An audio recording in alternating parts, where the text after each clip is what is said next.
Kita akan memulai kegiatan webinar saat pagi hari ini. Akan dipimpin oleh Pak Anton Sineri dari Fakultas Kehutanan Universitas Papua.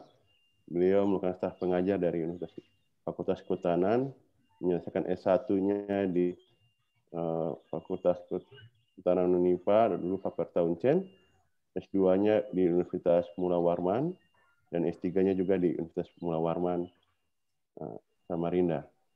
Waktu selanjutnya saya serahkan ke Pak Anton sendiri untuk memimpin kita pada saat pagi hari ini untuk mengikuti materi pertama dari Pak Asep. Pak Anton, kami persilakan. Baik. Terima kasih Pak Renold selaku Kepala KPH di Kabupaten Sorong Selatan yang juga menjadi lead dalam kegiatan ini. Pertama-tama kami sampaikan salam sehat dari Manokwari. Selamat pagi, salam sejahtera untuk kita semua. Assalamualaikum warahmatullahi wabarakatuh. Harapan pertama, kita akan dengarkan sama-sama penyampaian materi dari Pak Asep Sulaiman selaku owner dari Rapis Madu. Beliau akan menyampaikan perjalanan bagaimana usaha Lebah Trigona dari proses awal sampai dengan tahap ini. Kepada Pak Asep, kami silakan Pak.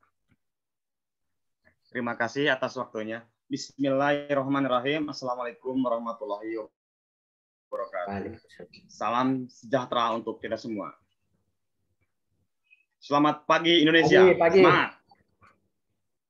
Semoga senantiasa kita selalu diberikan kesehatan, keselamatan, kekuatan, serta kita diberikan kekuatan lahir dan batin. Amin.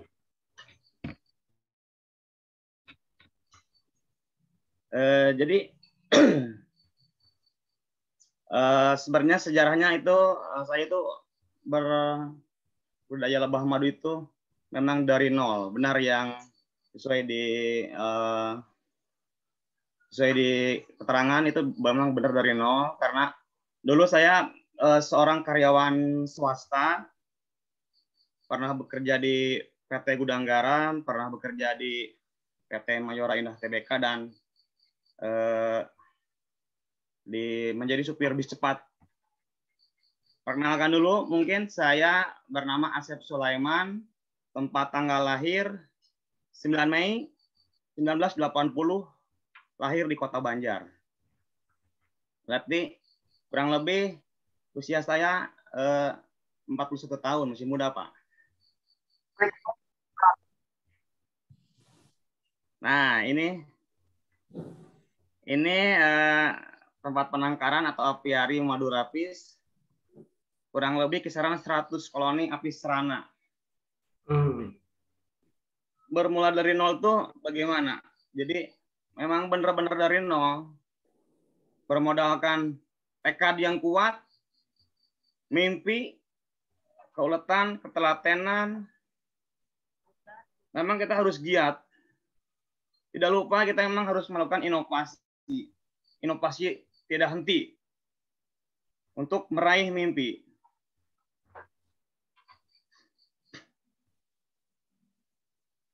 Nah, ini termotivasi. Memang dulu sejarahnya itu ketika Rangga, sekarang ini menyandang Duta Api Indonesia. Selamat pagi Indonesia, Rangga. Selamat pagi. Pagi. Nah, ini yang dilingkari itu Rangga. Sampingnya ini yang megang piagam Duta Anak Api Indonesia itu memang saya. Nah, ketika Rangga sedang dikandung, saya memang menginginkan punya keturunan yang berkualitas.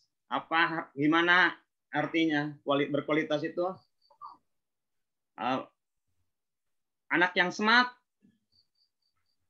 tidak mudah sakit, kuat, itulah mungkin situ dulu. masuk berkualitas seperti itu. Dari situ mungkin saya konsultasi ke dokter, ternyata harus mengkonsumsi madu ketika dikandung. Jadi madu itu dikonsumsi oleh mamahnya. Dari situ berawal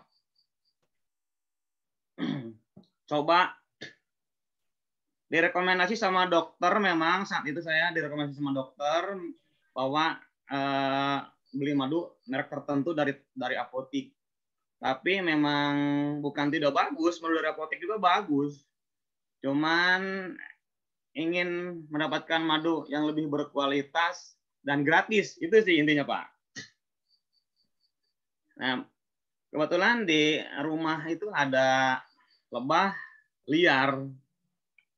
Lebah liar di rumah, digenting di atap rumah.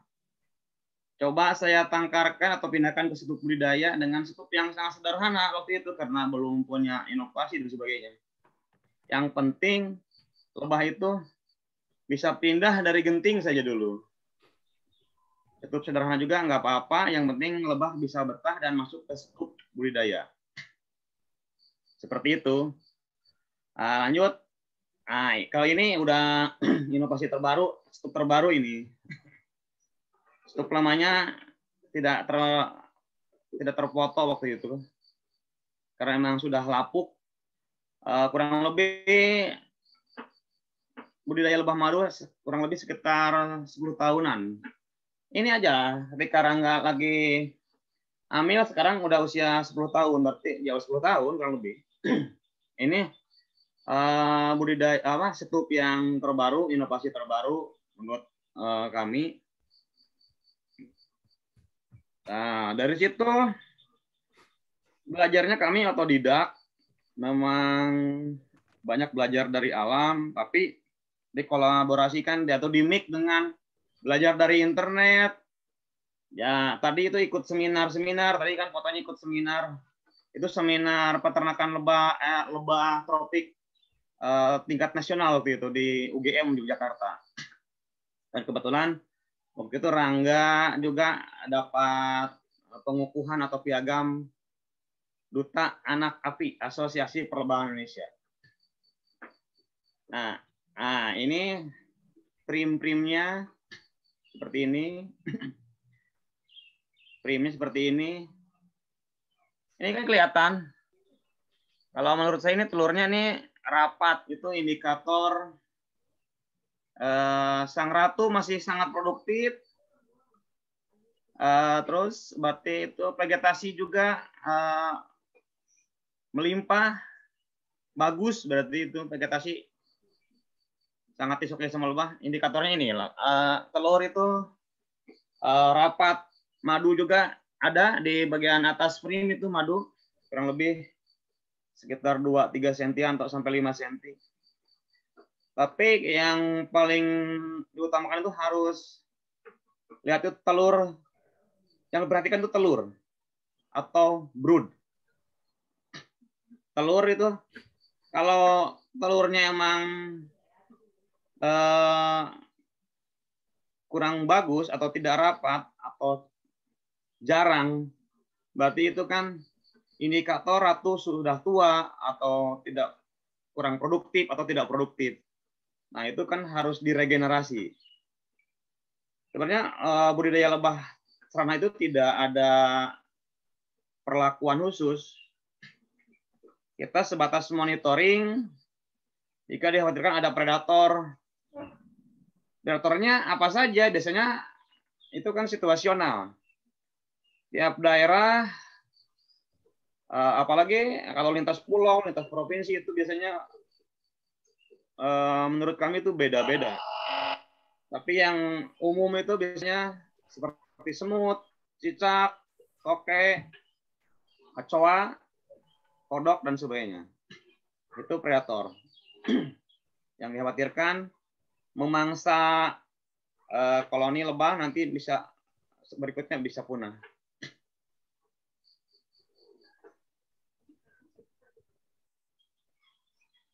Nah, ini dari evaluasi perjalanan budidaya lebah itu terus kami pelajari sehingga kami semakin paham. Jadi begini Pak, maksudnya Pak, kalau budidaya lebah serana ya, ini pengalaman saya. Jadi kita itu harus mengikuti keinginan sang lebah. Jangan lebah yang mengikuti keinginan kita. Itu total salah kalau menurut saya.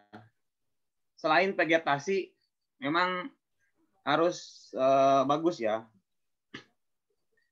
Jadi kita itu harus mengikuti keinginan lebah. Jangan lebah yang mengikuti keinginan kita. Misalkan contohnya bagaimana itu? Misalkan lebah itu memang habitatnya hidupnya di hutan atau di kebun. Nah, itu kan habitat lebah. Nah, misalkan sukanya itu lebah itu di stup kayu atau di kayu, di alam itu kan di kayu yang sudah bolong, ada lubang atau di batu. Nah, karena kita itu misalkan zaman modern ya, stupnya dibikin dari besi misalkan, atau dari misalkan ditempatkan di ibu kota yang banyak polusi, itu tidak cocok. Jadi kita yang harus mengikuti habitat lebah, atau habitat lebah itu kita bangun. Maksudnya misalkan kita punya lokasi yang vegetasinya kurang begitu bagus untuk lebah, nah, itu di situ kita letaknya harus bangun atau harus kita tanami. Jadi misal, ini sebenarnya kan ini pohon albu, kalau di Ciamis itu albu, albasiah atau sengon lah istilahnya. Ini hasil tanam kurang lebih 2-3 tahunan. Itu yang di belakang kelihatan itu kaliandra. Kaliandra juga emang hasil tanam kita waktu itu.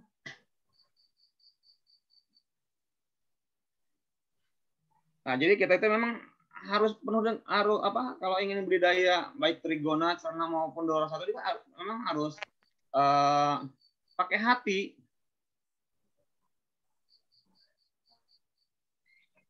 Ini lagi produksi stup. Produksi stup ini lokasinya di tukang kayu. Kunci keberhasilan itu sangat sederhana sih sebenarnya. Baik apapun, mau budidaya trigona, serana maupun kita panen lestari Dora satu juga sebenarnya sederhana.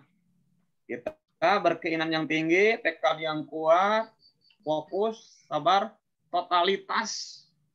Kalau saya sih sekarang emang udah totalitas untuk lebah.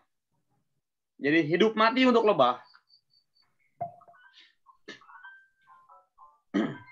Jadi dari hari ke hari atau ke tahun itu memang harus ada perubahan. Meskipun grafiknya tidak signifikan, yang penting itu bukan barometer. Kita harus maju terus, kita harus berubah, pasti bisa. Berawal sih dulu memang kan bukan untuk produksi ya, hanya sekedar untuk konsumsi.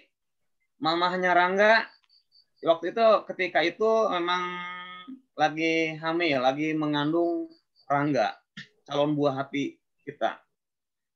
Berawal memang dari 2-3 stup, terus lanjut setelah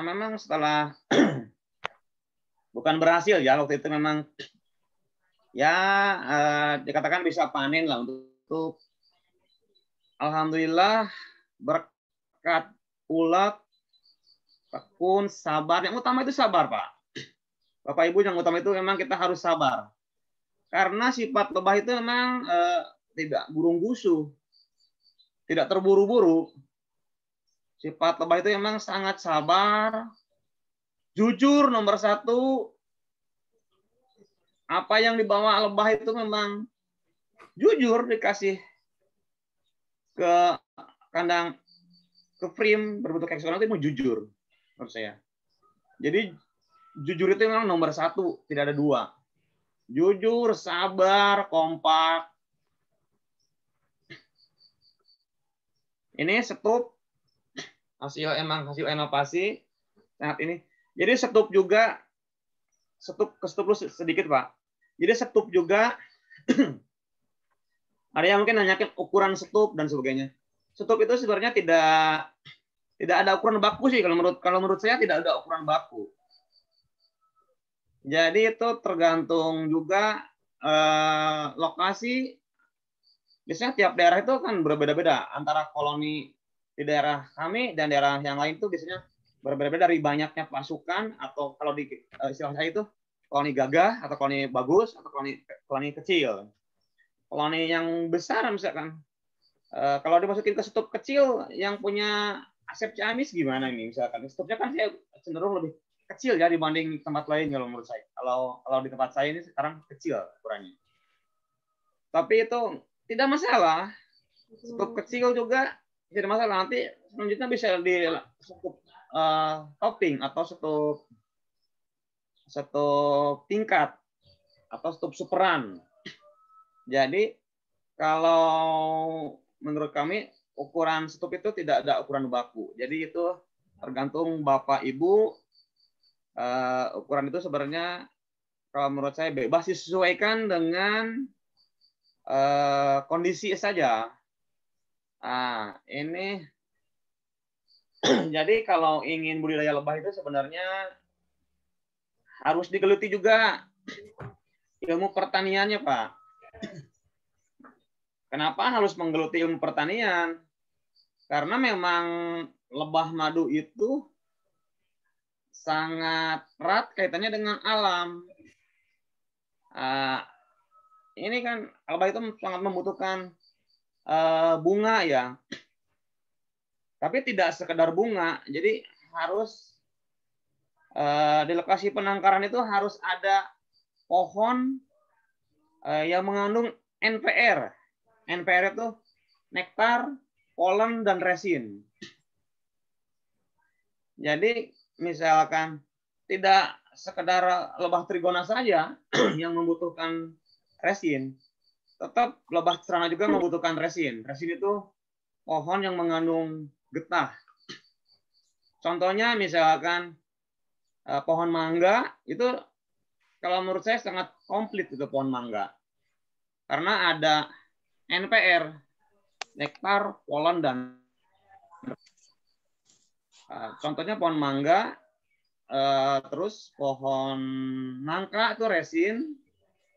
Nanti bisa dibantu dengan browsing juga apa saja pohon-pohon yang mengandung NPR itu sebagai contoh kecilnya saja, misalkan kaliandra dan sebagainya.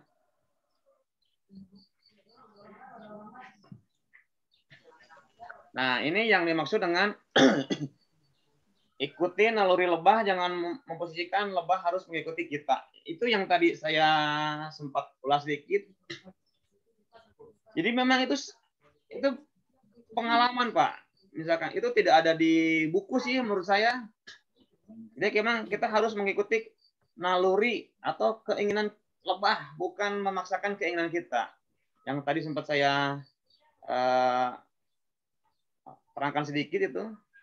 Misalkan manusia itu, misalkan menurut manusia lebah kalau ditempatkan di apartemen atau ruangan ber-AC, kotak dari aluminium atau besi, apartemen menurut manusia itu bagus. Tapi kalau menurut mewah, elegan, pengontrolan mudah, merawat mudah. Tapi menurut lebah itu tidak suka lebah itu. Karena memang habitatnya itu lebah itu di hutan atau di desa yang banyak vegetasi yang dia sukai, yaitu pohon yang mengandung NPR. Misalkan di hutan juga jangan coba-coba terlalu banyak populasi atau dalam satu titik penangkaran itu banyak stop atau terlalu banyak koloni, overload. Itu menurut kami kurang bagus juga. Hasilnya nanti akan tumbuh lebah yang, atau bukan tumbuh ya bahasanya, mungkin akan banyak lebah yang kolap. Nah, menurut manusia itu kan kalau lebah dikumpulin satu titik itu indah dipandang, mudah monitoring, mudah panen karena tutupnya berdekatan. Tapi itu sebenarnya risiko tinggi. Risiko tingginya gimana? Ya, kalau populasinya terlalu padat, makhluk hidupnya pasti akan merasa berat. Nah, karena misalkan, yaitu untuk mencari NPR tadi, terutama yang dibutuhkan lebah itu sebenarnya polen.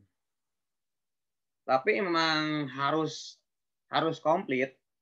NPR itu harus komplit. Alhamdulillah dari kita berjuang keras, mencintai lebah, menyayangi lebah, hingga bertemu dengan Bapak Kapolres. Ini diskusi ringan ini dengan Bapak Kapolres.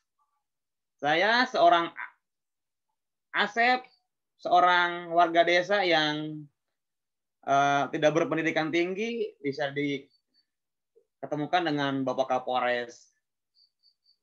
Bapak Kapolres yang ini yang paling bangga ini.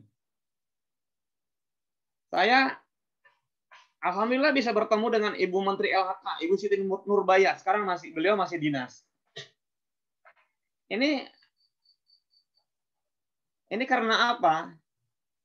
Bisa bertemu dengan Ibu Menteri. Yaitu karena budidaya lebah. Karena memang mencintai lebah dan lingkungan. Jadi kalau Bapak Ibu mencintai lebah, otomatis akan mencintai lingkungan. Tujuannya apa mencintai lingkungan? Sebenarnya untuk mencari bunga pertamanya. Untuk mendapatkan bunga atau NPR, nektar, polen, dan resin. Pasti kita itu harus menanam supaya mendapatkan NPR-nya melimpah. Misalkan di lokasi yang kita akan bangun penangkaran itu udah ada NPR tapi tidak banyak, diperbanyak. Diperbanyak, berarti itu kan menanam. Kalau kita menanam, otomatis itu akan terbawa kita mencintai lingkungan. Secara otomatis tidak sengaja itu kita udah mencintai lingkungan dan kita udah berkontribusi. Kita udah berkontribusi untuk bumi, untuk menyumbang oksigen meskipun skalanya kecil atau besar itu bukan masalah sebenarnya. Yang penting kita ada aksi, ada action. Jadi kita itu memang harus aktif, kreatif, dan inovatif. Ini alhamdulillah juga itu ada undangan dari BUMDes ya, BUMDes Sekab Ciamis, itu ada seminar. Ya tadi salah satu kunci kesuksesan itu memang kita harus sering mengikuti seminar, baik skala lokal atau nasional atau internasional. Saya pernah mengutip juga pengusaha muda Indonesia yang sukses. Jadi kalau kita ingin sukses dalam berbisnis itu, kita harus mengikuti seminar salah satunya. Baik itu seminar yang live atau online seperti Zoom atau webinar. Itu yang dianjurkan beliau. Salah satu pengusaha muda yang sukses. Dan saya pernah mengutip juga pengusaha yang sukses. Kalau kita berbisnis itu, kalau belum 7 kali jatuh bangun, itu belum dikatakan juga sukses. Jadi emang harus ada pengorbanan. Jadi Indonesia juga mereka memang hasil tumpah darah para pejuang atau para pendahulu kita. Itu salah satu pengorbanan yang besar. yang tidak ternilai. Nah, ini contohnya misalkan ini bunga air mata pengantin. Ini kan vegetasi untuk lebah juga, ini sangat bagus. Air mata pengantin itu salah satu bunga yang tidak ada musim. Kalau tidak salah ini mengandung nektar dan polen. Kalau tidak salah ini mengandung nektar dan polen, mohon dikoreksi. Karena yang ada resinnya itu yang pohon, misalkan pohon-pohonan nangka dan buah serta yang lainnya. Nah, ini derangga. Ini derangga ini bantu atau sedang memindahkan pelangi apis serana dari Ngebolang pindah ke stup budidaya. Nah, ini derangga ini menyandang duta anak api. Alhamdulillah waktu itu di UGM Jakarta pengukuhannya atau penyerahannya itu penyerahan piagamnya. Kalau ingin lihat penangkarannya nanti saya close dulu. Dari ini kan saya di laptop ininya di close dulu kalau ingin, karena laptop susah dibawanya. Saya close dulu. Kalau ingin lihat seputar tempat penangkaran, saya masuk ke ponsel. Tapi kalau Bapak Ibu cukup sampai di sini, terima kasih juga, nggak apa-apa. Jadi kita itu tetap semangat. Jadi belajar tiada henti sampai akhir hayat. Jadi kalau menurut saya itu lebih baik terlambat daripada tidak sama sekali. Belajar itu tidak mesti belajar lebah, belajar apa saja yang kita suka. Pelihara lebah serana lebih mudah daripada pelihara ayam. Kalau menurut saya begitu. Kalau kita sudah mempunyai ilmu pertanian, kalau saya sekarang sih lebih menggali lagi ke ilmu pertanian. Kenapa ilmu pertanian harus digali? Karena yang tadi saya katakan itu memang lebah itu sangat berkaitan erat dengan alam.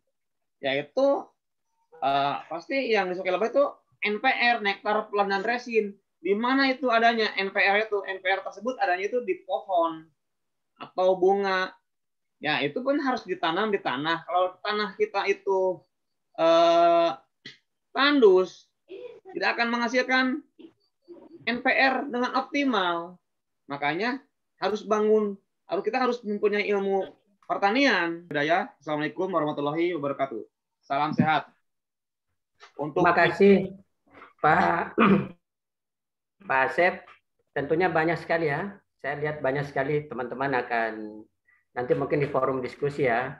Mungkin terkait dengan tadi stupnya sudah disampaikan, ini kembali ke masing-masing ya. Kemudian informasi terkait dengan koleksi koloni ya, bagaimana persiapan stupnya, kemudian koleksi koloni tadi mungkin sudah disampaikan juga. Mungkin kami juga ingin dengar Pak Asep bagaimana dengan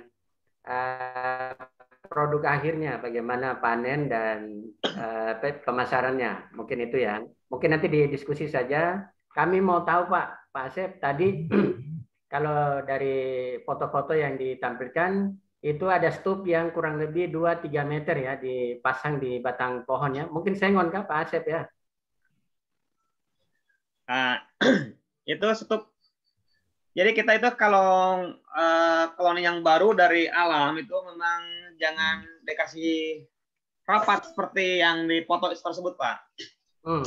Nah, kalau di sini itu kan jadi udah jinak baru bisa didampingkan, Pak. Ya. Kalau yang baru datang itu jangan coba-coba terlalu dekat. Baik serana, trigona, begitu, Pak. Karena itu nanti akan berkelahi. Ya. Oke. Jadi kasih stop juga, dikasih dulu tiang yang agak berjauhan. Nah, nanti kan setelah 3 hari minimal atau seminggu, 1 minggu atau 7 hari, Nah, biasanya kan nanti di lokasi apiari itu lebah itu keluar nanti bertemu di bunga. Nah, di situ mulai kenal. Nah, kalau udah kenal di alam ketika lebah sedang liar, nah, berarti kalau didekatkan stupnya juga nanti tidak akan terjadi pertempuran, Pak. Nah, seperti itu. Jadi stup yang berdekatan itu kok bisa? Mungkin begitu pertanyaannya, Pak, atau terlalu dekat ya? Nah, itu Pak. Jadi jangan coba-coba kalau bawa koloni dari alam. Nanti misalkan di tempat lain nih, misalkan di Papua akan coba menangkarkan, memanfaatkan koloni yang tadi saya dulu pernah saya kerjakan itu, ngambil dari genting, dari atap rumah, itu daripada beli Pak, lebih baik memanfaatkan potensi yang ada. Nah, diusahakan jangan diusahakan sebaiknya jangan beli koloni dari tempat lain. Kenapa? Bukan saya menghalang-halangi rezeki, karena lebih memanfaatkan aja potensi atau kekayaan alam di seputar kita. Baik. Nah, jadi itu lebih bagus kalau menurut saya. Saya juga pernah mengutip statement dari Bapak Hari PhD, itu sahabat saya juga di UGM Yogyakarta. Mudah-mudahan beliau ikut webinar. Saya juga pernah mengutip statement beliau. Jadi itu. Jadi kalau kita impor koloni dari tempat lain itu resikonya kalau kebetulan membawa parwa itu sebenarnya bahaya, Pak. Justru nanti di lokasi yang baru atau akan menambah parwa atau hama. Mungkin seperti itu. Baik. Jadi apalagi zaman sekarang ini zaman banyak virus dan sebagainya, itu kan sangat tidak direkomendasikan. Ketika tidak pandemi juga sebenarnya waktu itu saya pernah ya itu mengutip Bapak Hari PhD UGM itu memang betul Pak. Setelah saya juga di sini mengevaluasi, memang paling baik itu potensi alam yang ada saja yang dikembangkan, yang dimanfaatkan. Itu jelas gratis. Paling sebatas beli stup atau bikin stup. Tapi kalau di kampung menurut saya sih untuk bahan baku stup ya, bahan baku stup itu melimpah. Tidak tahu di Papua gimana Pak? Di Papua itu kalau kayu bahan stup melimpah juga. Tapi saya yakin melimpah insya Allah. Terkecuali di kota, kalau di ibu kota meskipun melimpah tapi harganya tinggi. Tapi kalau kayak di desa saya, di kampung saya itu bahan untuk stup insya Allah melimpah dan murah. Nah itu saja. Kalau untuk koloni itu banyak lah di seputaran lokasi kita masing-masing juga banyak. Di Ciamis banyak, di Sulawesi Papa Imin atau di tempat Bang Slef atau di tempat di Papua Barat juga banyak. Nah tinggal kita bisa mengaturnya saja, bisa merawat dengan baik. Nanti kalau kita udah bisa merawat dengan baik, mencintai dengan baik, itu bisa Pak, tanpa kita harus ngebolong juga, nanti bisa pengembangan dengan sistem split atau kami sebutnya splitting. Nanti itu kan di penangkaran biasanya kalau setahun aja misalkan, biasanya itu bulan, kalau tidak salah bulan 6 bulan 7 ya keluar queen cell, sama bulan 12 bulan 1 gitu. Queen cell itu kan calon telur calon ratu. Nah, itu bisa di-split, Pak. Saya juga pernah melakukan uji coba di penangkaran saya atau di apiari di sini. Jadi, telur calon ratu itu yang bagaimana? Telur calon ratu itu baik di trigona atau di trana juga biasanya lebih besar 2 kali lipat dari telur biasa, atau 3 kali lipat, 2 kali lipat lah biasanya, atau 3 kali lipat dari telur biasa. Nah, itu kan menonjol, kelihatan lebih besar. kita juga kalau menemukan di alam atau di tempat, kalau saya kan udah banyak teman ya, misalkan di apiari saya ini, tempat peternakan saya ini, tidak pengen split nih, pengen pecah koloni jadi 2, jadi 3 itu bisa Pak. Tapi kalau terlalu banyak jangan. Ya maksimal 2-3 lah. Nah, ada kawan saya, sahabat atau penggiat perlebahan tempat lain punya queen cell, tapi mau dibuang sama beliau karena terlalu banyak. Nah, saya coba ambil pungut, ditempel di prim yang punya kita itu. Prim itu di tempat itunya Pak ya, yang heksagonalnya ya, bukan di kayunya. Ditempel, alhamdulillah berhasil Pak. Jadi untuk itu kan untuk selanjutnya pengembangan. Sama trigona juga bisa Pak. Nah, trigona juga memang saya dulu saya itu pertama itu saya bermain serana ya, itu lebah serana. Pernah juga collab, saya bermain ke lebah trigona. Nah, sekarang trigona dan serana. Jadi sama, trigona serana juga bisa Pak. Di split atau itu namanya kan suntik telur. Suntik telur. Atau bahasa kerennya apa ya? Kalau saya suntik telur aja lah. Jadi kita membawa telur tempat lain bisa untuk anakan juga. Misalkan koloni kita mengalami drop atau turun terus, berarti kan ratu kurang produktif, suntik telur dari stup lain. Tapi itu harus bersih tanpa ada koloni atau tanpa ada pasukan. Nanti kalau ada pasukan nempel di prim itu bisa tempur juga. Jadi kalau untuk nyuntik telur begitu bisa untuk telur anakan atau brood, untuk queen cell atau telur calon ratu juga bisa. Istilahnya kalau saya nyebutnya direkayasa Pak.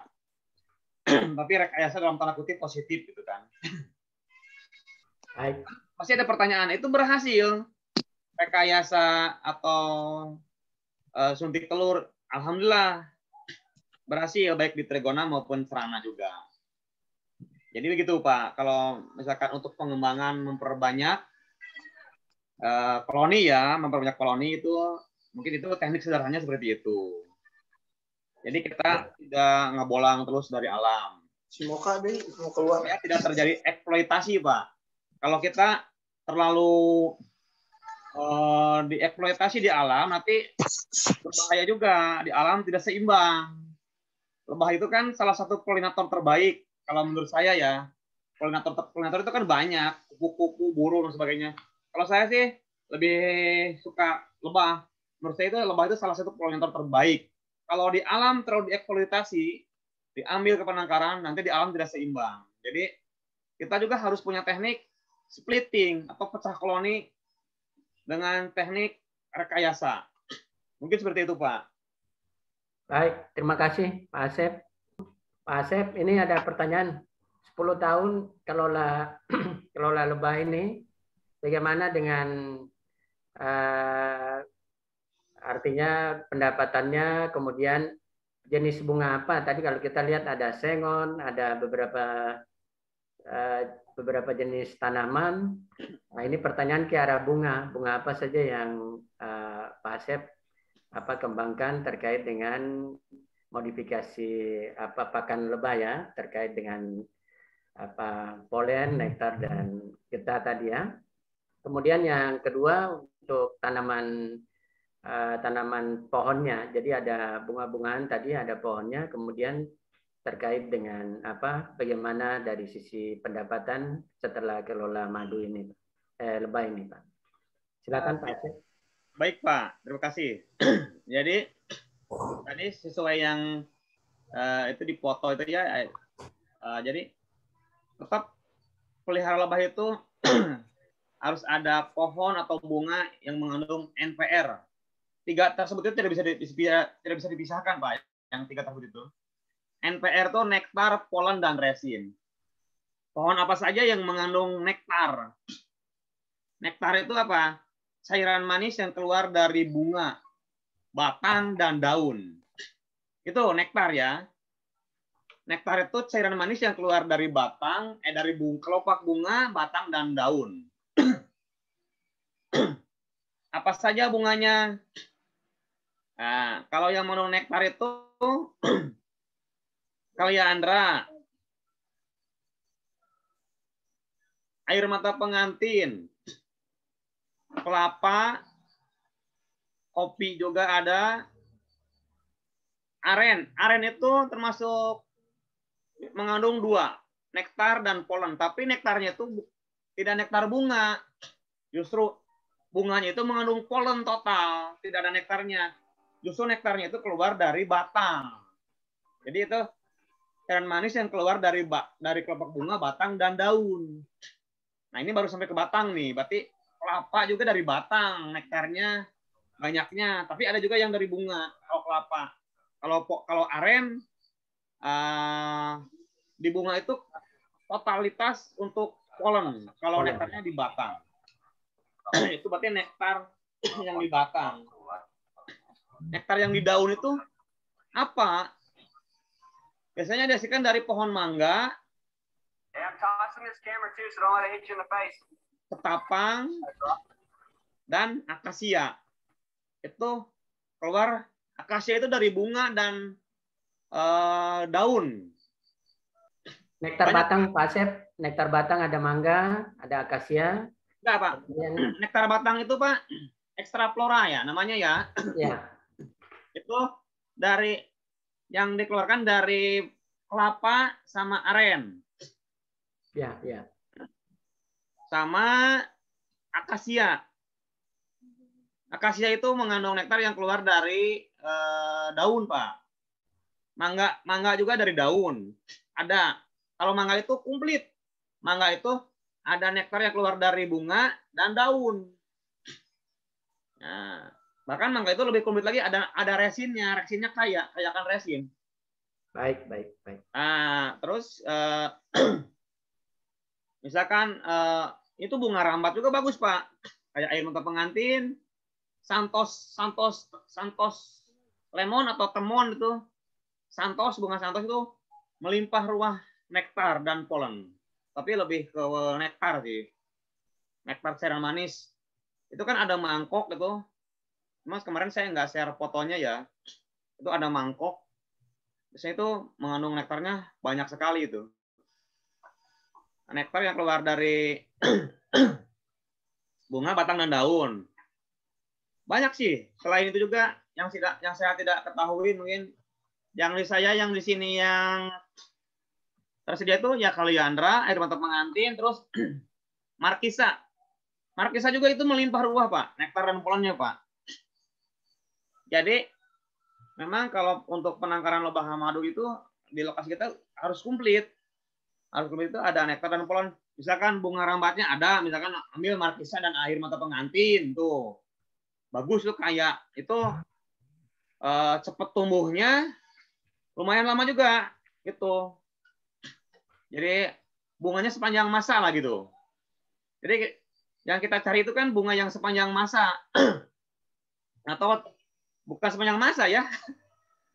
Mohon saya ralat. Jadi bunga selalu berbunga lah.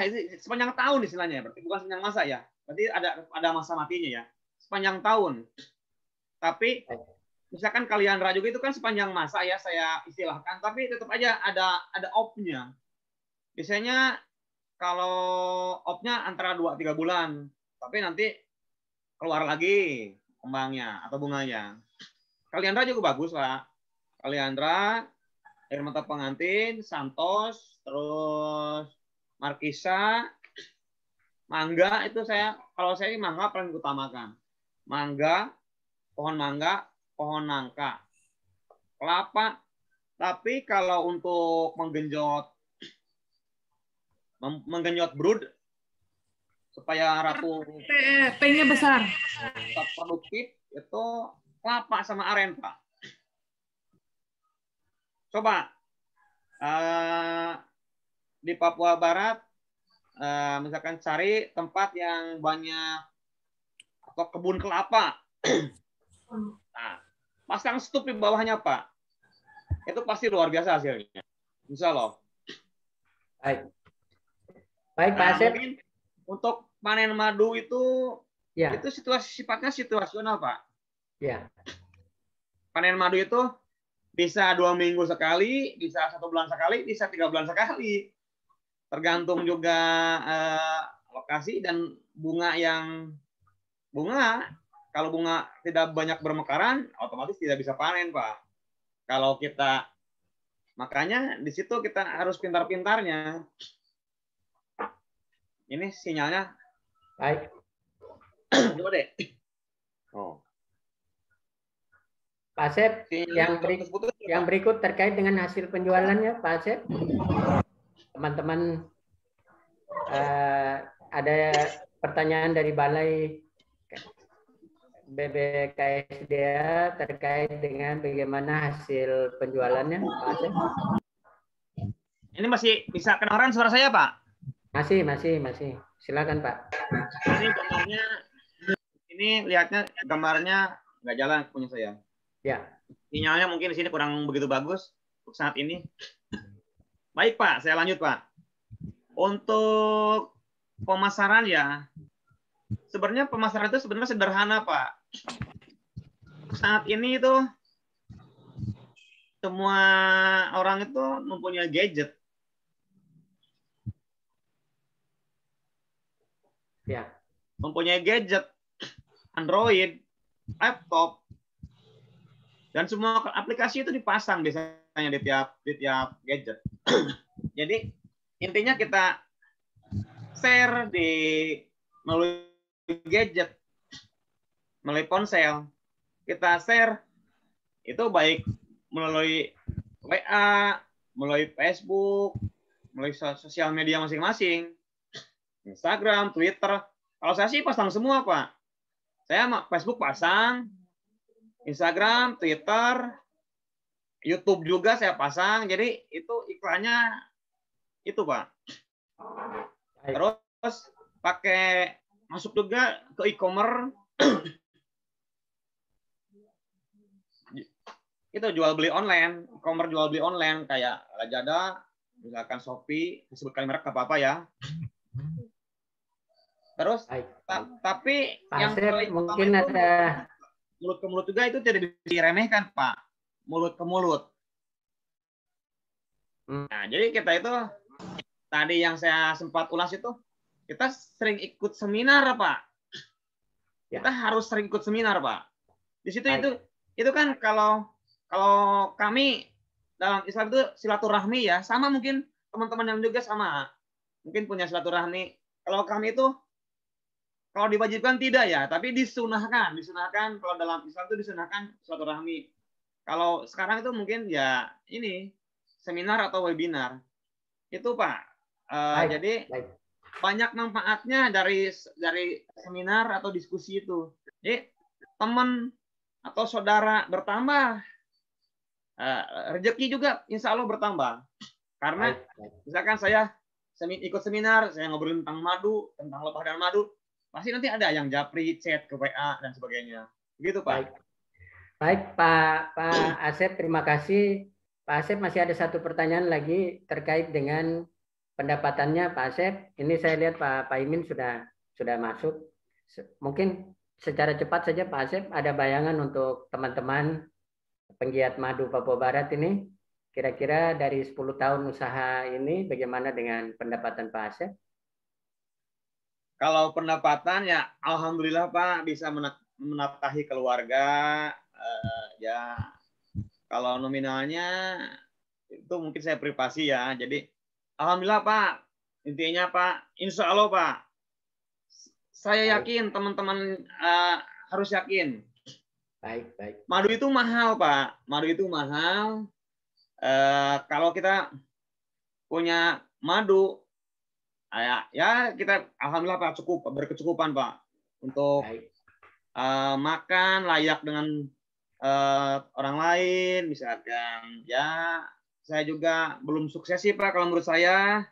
Saya juga belum kaya, saya juga tidak pintar. Mohon maaf apabila ada kesalahan tutur dari kami, dari saya. Saya hanya orang desa yang berpendidikan rendah. Saya tidak, kalau itu misalkan ada tutur kata saya yang kurang berkenan di hati Bapak Ibu semua, itu sebagai kehilapan saya, tidak bermaksud apapun, tidak sedikit pun bermaksud untuk melukai hati Bapak Ibu. Itu sebatas kehilapan saya. Mungkin sekarang Pak Fahmi sudah masuk. Saya berarti closing dulu Pak ya.